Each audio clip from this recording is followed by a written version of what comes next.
రక్షకుడైన యేసుక్రీస్తు నామములో ప్రియ దేవుని పిల్లలైన మీ అందరికీ మా హృదయపూర్వకమైన వందనాలు తెలియజేస్తున్నాను. ప్రతిదినం ప్రభు తన మాటను వాగ్దానంగా మనకు అనుగ్రహిస్తూ మరొక నూతనమైన దినమును ఉచితమైన కృపలో ఇచ్చుడుగా ఈ ఉదయకాల సమయాన్ని ప్రార్థనతో వాక్యంతో దేవుని సన్నిధిని అనుభవించినట్లుగా సిద్ధపడి ఉన్నారా? మరి ఉదయకాల సమయంలో ఈ యొక్క కార్యక్రమం మీకు ఆశీర్వాదకరంగా దీవెనకరంగా ఉన్నట్లయితే తప్పకుండా అనేకులకు సేవ్ చేయండి. మరింతగా మీరు బలపరచబడాలని మీ నిమిత్తం మేము ప్రార్థిస్తూ ఉన్నాము. మరి ఈ దినమున ప్రభు తన మాటను వాగ్దానంగా మన మధ్యకు వస్తూ ఉండగా మనం చదువుకుందాం. 55వ కీర్తన 22వ వచనంలో నుండి, నీ భారము యెహోవా మీద మోపుము, ఆయనే నిన్ను ఆదుకొనును, నీతిమంతులను ఆయన ఎన్నడూను కదలనీయడు అని ఈ ఉదయకాల సమయంలో ప్రభు తన మాటను వాగ్దానముగా మనకు అనుగ్రహిస్తూ ఉన్నాడు. దేవుని బిడ్డ, నీ భారము, ఏ భారముతో ఈ దినాన్ని ప్రారంభించున్నావు, ఏ ఇరుకుల్లో ఉండి ఈ దినాన్ని ప్రారంభించున్నావు, ఏ అక్కర కలిగి ఈ దినమును ప్రారంభించున్నావో ప్రభు నేను చూస్తూ ఉన్నాడు. నీ భారము నీవు మాత్రమే కాకుండా దేవునికి అప్పగించేటట్లుగా నీవు ప్రార్థించగలిగితే, దేవునిపై ఆనుకునే వ్యక్తిగా ఈ దినమున నీవు నిలవబడగలిగితే ప్రభు నీకు సహాయం చేసే దేవునిగా, ఆయన నీ ఏళ్ల సమస్తమైన కార్యాలు జరిగించే దేవునిగా నీ వద్దకు తన వాగ్దానం ద్వారా వచ్చి ఉన్నారు.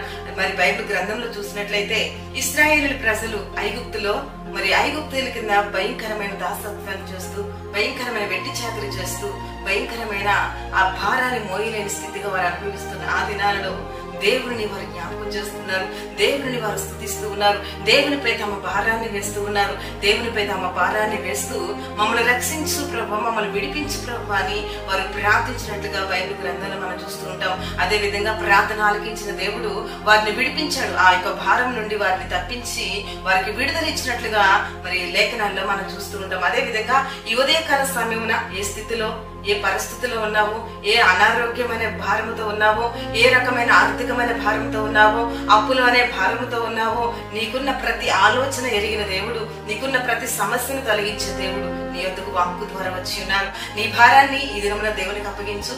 ప్రతి విషయంలో ప్రభు తన కృప అనుగ్రహించి ఈ దినమంతయు ఈ వాగ్దానం నీ పట్ల, నీ కుటుంబం పట్ల నెరవేర్చి నడిపించును గాక. మరి కళ్ళు మూసుకుందాం. మీ పట్ల ఈ వాగ్దానం నెరవేర్చబడినట్లుగా ప్రార్థన. తండ్రి, నీకు స్తోత్రమయ్యా. ఈ ఉదయకాల సమయంలో మీ ప్రియులకు ఇచ్చిన ఈ యొక్క వాగ్దానం ప్రతి ఒక్కరి పట్ల నెరవేర్చబడును గాక. ఏ భారంతో ఈ దినమును ప్రారంభించినారో వారి ప్రతి భారభరితమైన సమస్యల నుండి విడుదల పొందుదురు గాక. ప్రతి కార్యాన్ని నెరవేర్చండి ప్రభు. ఆర్థిక అప్పుల ప్రతి కాడిని విరగొట్టండి. కుటుంబాల్లో నెమ్మది, సంతోషం, సమాధానము, ఐక్యత కలగొచ్చేయండి ప్రభు. సమృద్ధినివ్వండి ప్రభు. ఎవరైతే అనారోగ్యంతో బాధపడుచు హాస్పిటల్ పాలై ఉన్నారు, ఇప్పుడే విడిపించండి, ఆరోగ్యం ఇచ్చి ప్రభు ప్రతి భారము తొలగించమని ప్రార్థిస్తూ ఉన్నానయ్యా. మరి ప్రతి చేతి పనులు దీవెనకరంగా, ఆశీర్వాదకరంగా మార్చు.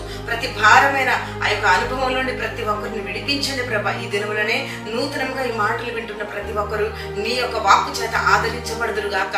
అలాగే ప్రభు, యవన బిడ్డల్ని కబంధస్థలను బంధించి నీ పని కొరకు వాడుకోండి. అయ్యో సంబంధమైన దీవెనలని, ఆశీర్వాదాలని ఈ దినమున ప్రతి బిడ్డపై కుమ్మరించబడను గాకని ప్రార్థిస్తున్నా. ఈ దినముననే ఎందరైతే మ్యారేడ్ అలాగే బర్త్డే జరుపుకుంటూ ఉన్నారో ప్రతి బిడ్డను దీవించి ఆశీర్వదించు ప్రభా. వారి అవసరతలు అక్కలు తీర్చి అయ్యా సంతోషంగా, సమాధానంగా నడిపించమని వేడుచున్నారు. ఈ దినమున ఈ వాగ్దానం ప్రతి ఒక్కరి పట్ల నెరవేర్చి మీరే మహిమ పొందమని నజరేయుడైన యేసు నామములో ప్రార్థించి వేడుచున్నాను తండ్రి. Amen, amen, amen. Praise the Lord. ప్రభు ఈ దినమున ఈ ప్రతి భారాన్ని తొలగించు.